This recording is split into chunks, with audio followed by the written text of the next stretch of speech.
Hello everyone, welcome to the ALVA'S-ENG-GUIDE channel. Today I, Ishit Singh Brar, will be analyzing the poem When You Are Old by W.B. Yeats.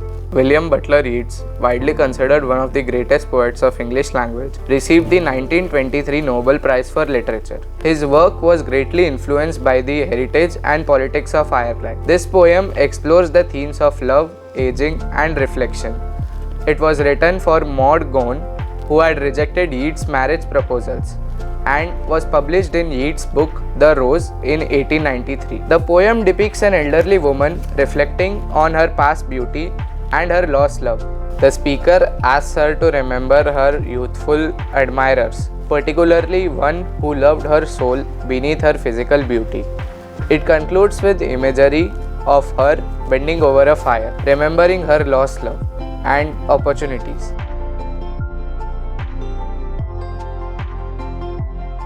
When you are old and grey and full of sleep and nodding by the fire, take down this book and slowly read and dream of the soft look your eyes had once and of their shadows deep. The first stanza masterfully establishes both the setting and the emotional landscape of the poem by asking the subject to imagine herself in old age. Yeats creates an immediate sense of temporal distance.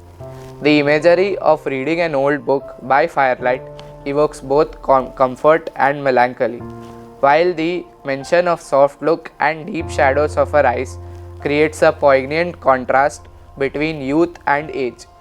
This opening stanza effectively sets the reflective tone that permeates the entire poem.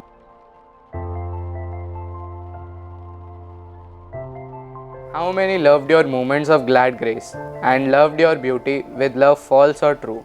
But one man loved the pilgrim soul in you, and loved the sorrows of your changing face.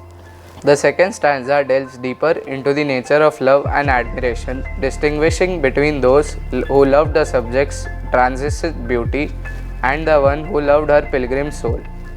Here, Yeats crafts a powerful distinction between superficial attraction and profound love.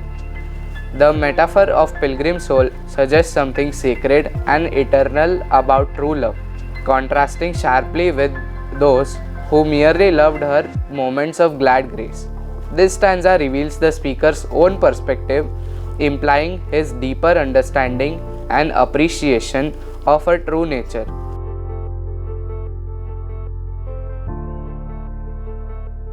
And bending down beside the glowing bars, murmur a little sadly how love fled and placed among the mountains overhead and hid his face amid a crowd of stars. The final stanza brings the poem to an emotional crescendo, presenting a scene of solitary contemplation in the old age. The image of the elderly woman bending down beside glowing bars creates a powerful visual of isolation and reflection.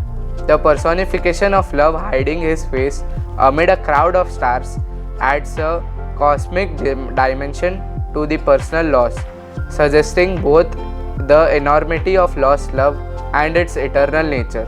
The stanza masterfully combines physical imagery and emotional weight, concluding the poem with a sense of both regret and inevitability.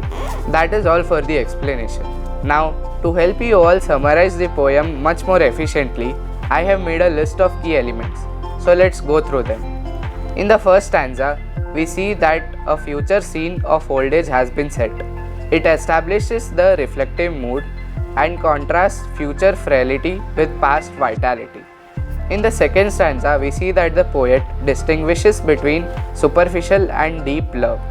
He also introduces the speaker's unique perspective. He uses pilgrimage metaphor for love's devotion. Final stanza reveals the consequences of rejected love and creates a powerful image of solitary aging. The poem ends with a bittersweet mediation of love fleeting. Now I have a list of the symbolic elements which were included in the poem. Let's go through them. Books represent the memories and the past experience. The fire symbolizes both warmth and memory and life's decline.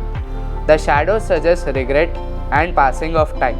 Thank you all for joining me for this session. Stay tuned for more such videos and follow ALVA'S-ENG-GUIDE.